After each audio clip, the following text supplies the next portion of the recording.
الله من الشيطان الرجيم بسم الله الرحمن الرحيم الحمد لله رب العالمين الرحمن الرحيم مالك يوم الدين إياك نعبد وإياك نستعين اهدنا الصراط المستقيم اللهم صل على سيدنا محمد الفاتح لما أغلق والخاتم لما سبق ناصر الحق بالحق والهادي إلى صراطك المستقيم وعلى آله حق قدره ومقداره العظيم رب اشرح لي صدري ويسر لي أمري يحلل عقدة من لساني يفقه قولي رب اشرح لي صدري ويسر لي أمري واحلل عقدة من لساني يفقه قولي.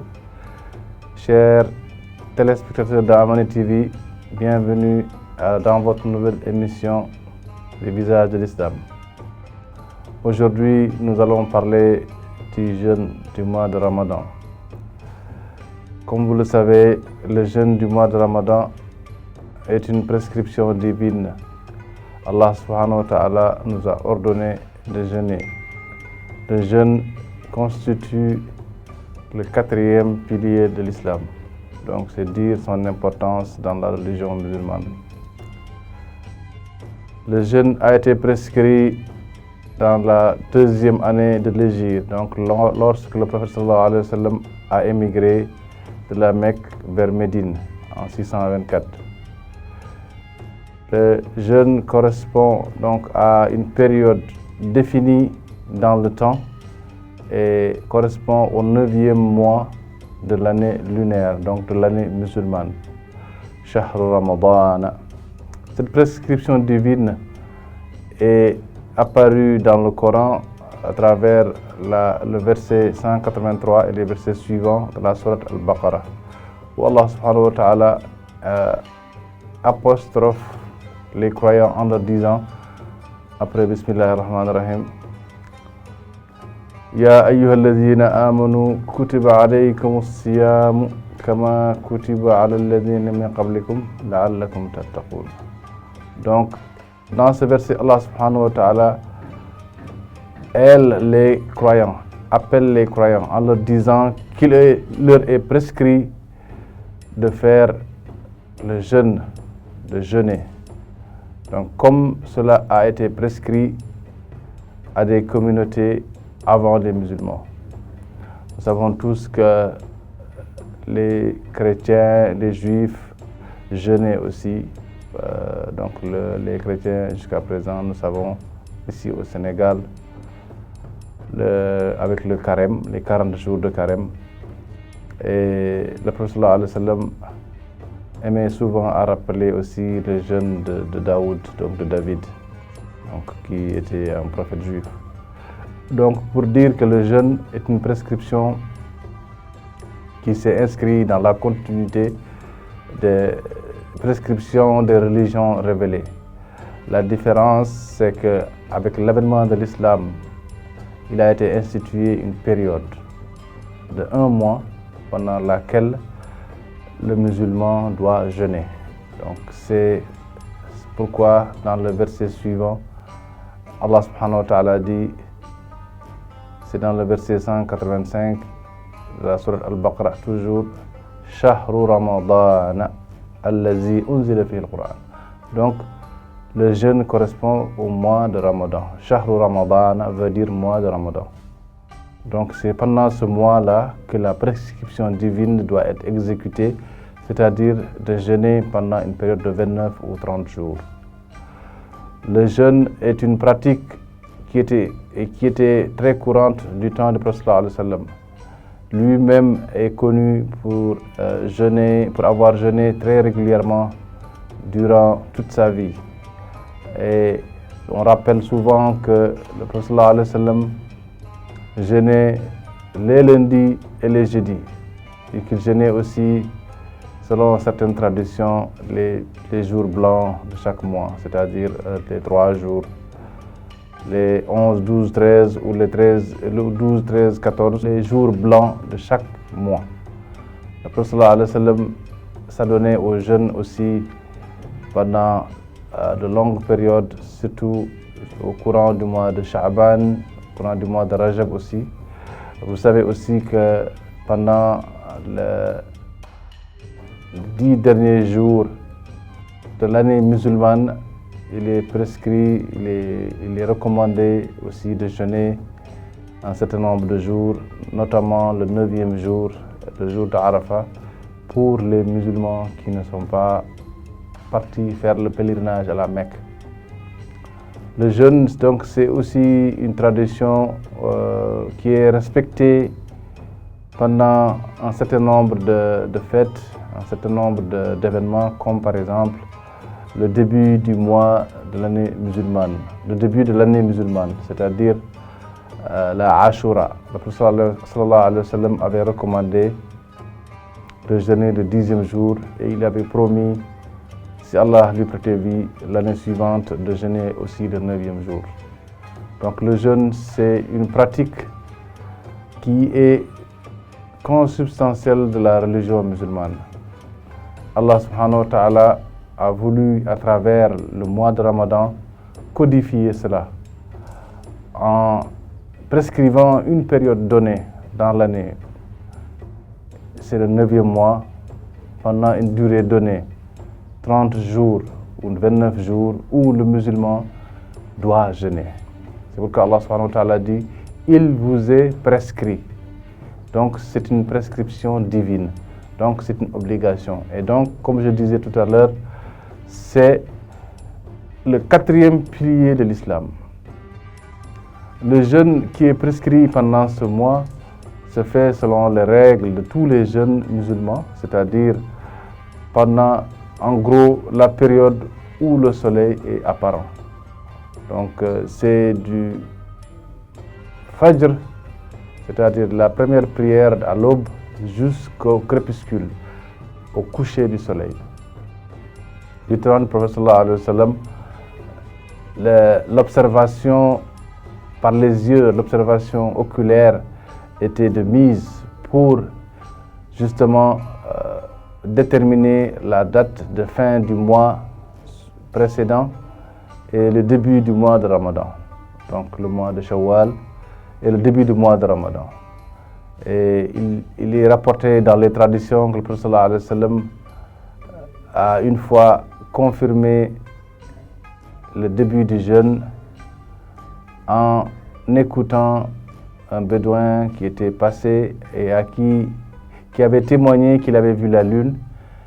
Il lui a demandé simplement si il croyait en Allah subhanahu wa ta'ala et s'il le reconnaissait comme étant le prophète de l'islam. Donc, la vision du croissant lunaire et la détermination du début du jeûne, et c'est souvent basé sur l'observation oculaire, mais aussi sur la confiance qui règne entre les musulmans. Le fait d'avoir confiance que la personne qui a vu la lune atteste qu'il n'y a de Dieu que Dieu et que le prophète sallallahu alayhi wa sallam était son prophète, a été une preuve suffisante, un élément suffisant pour le prophète sallallahu alayhi wa sallam d'ordonner à ce qu'on débute le jeûne.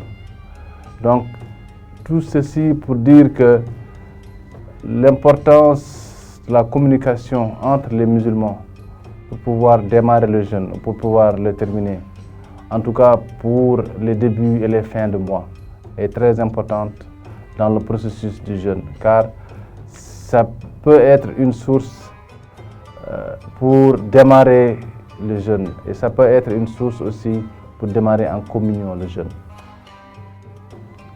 Qu'Allah nous y renforce et qu'Allah nous y accompagne et qu'Allah nous permette de jeûner ce mois dans la paix, dans la sérénité, dans la quiétude et dans la communion. Le jeûne, c'est en même temps d'être une prescription divine, on peut dire c'est aussi une miséricorde divine. En effet, quand nous parcourons les versets que j'ai évoqués tout à l'heure, à savoir le verset 183 et suivant, on voit que le jeûne, c'est d'abord une abstinence physique de manger, de boire et de s'accoupler entre hommes et femmes durant donc cette période qui se trouve entre le Fajr et le crépuscule. En gros, Allah subhanahu wa ta'ala parle de fil blanc de l'aube, c'est-à-dire à partir de la période où on peut observer la limite entre la pénombre de la nuit et l'éclairage du soleil. Donc, al-khayt al-abyad min al-khayt al-aswad min al-fajr. Donc, c'est un fil, c'est une sorte de détermination du début du jeûne par le Coran. 3 éléments essentiels donc, sont mis en exergue dans l'abstinence. C'est le fait de ne pas manger, de ne pas boire et de ne pas s'accoupler pendant cette période. Bien entendu, le but du jeûne, selon Allah subhanahu wa ta'ala, dans le verset 183, il nous dit que le but, c'est d'atteindre la piété. Donc le jeûne est un moyen pour le musulman d'atteindre la piété. Cette piété, elle est retrouvée à travers la privation de ces 3 éléments pendant une période de 1 mois, mais ce qui fait accéder à la piété, c'est vraiment d'abord le fait que le musulman accomplisse ce jeûne d'abord parce que c'est une prescription divine.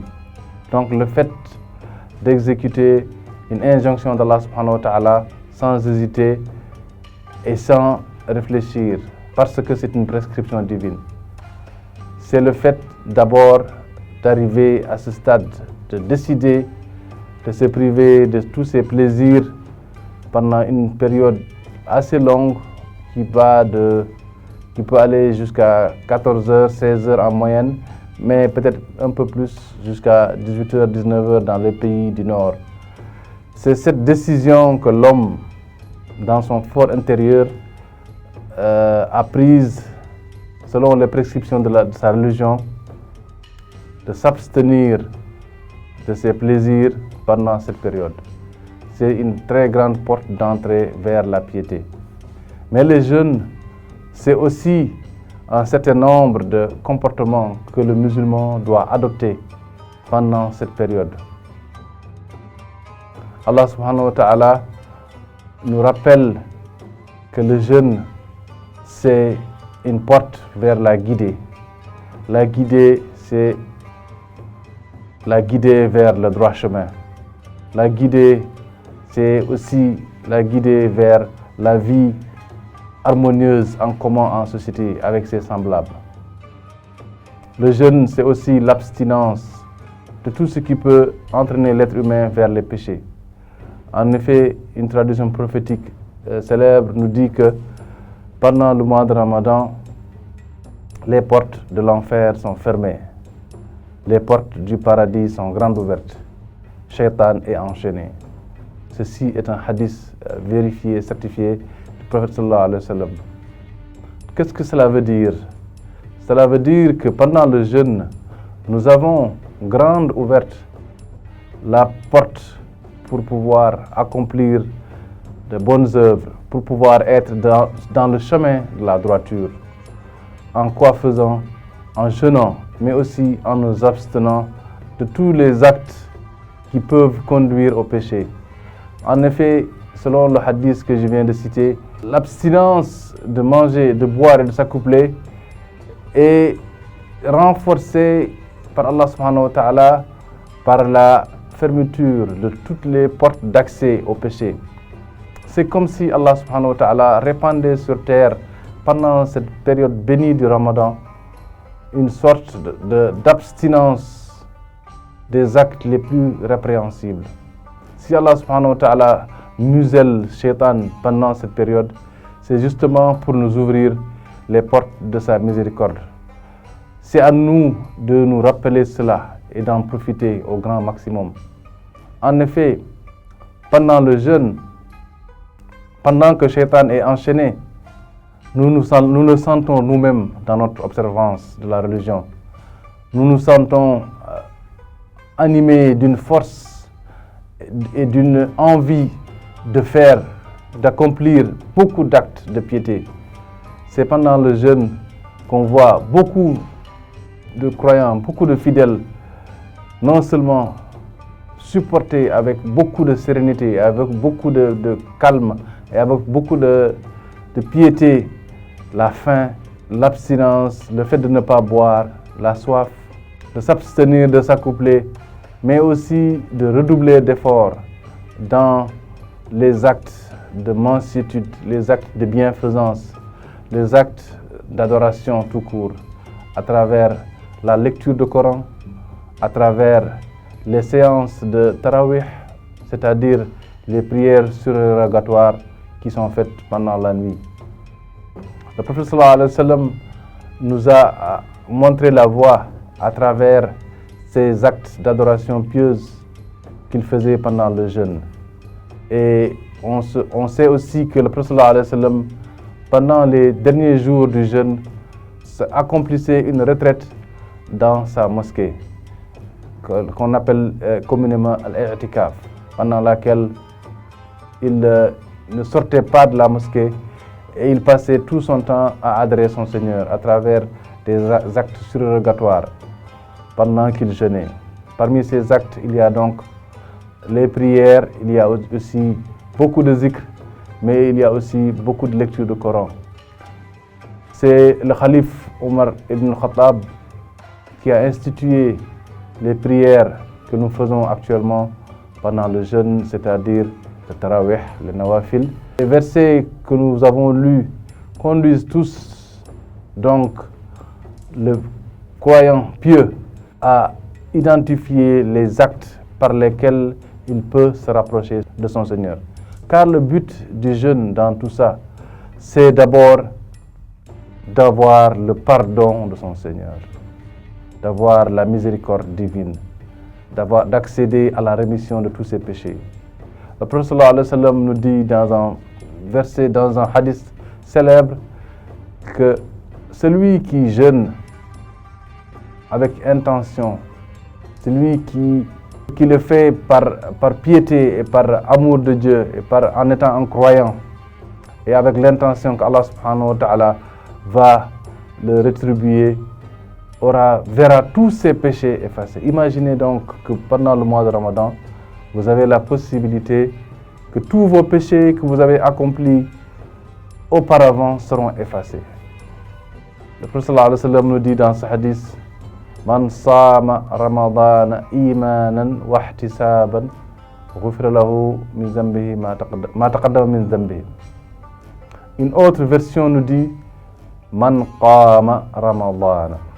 Donc celui qui se lève pendant les nuits de Ramadan et prie donc pour Allah subhanahu wa ta'ala, rien que parce que c'est un croyant et aussi parce qu'il espère la miséricorde d'Allah subhanahu wa ta'ala, verra tous ses péchés exaucés, tous ses péchés effacés. Donc l'un des buts du jeûne, au-delà du fait d'accéder à la piété, c'est d'accéder aussi à la rémission de tous nos péchés. Mais le jeûne va au-delà de cela. En effet, le jeûneur doit se rappeler que, au-delà de l'abstinence de ces trois éléments, il doit considérer tous les moyens dont il dispose pour accomplir les péchés comme étant protégé du péché, car Shaitan est enchaîné.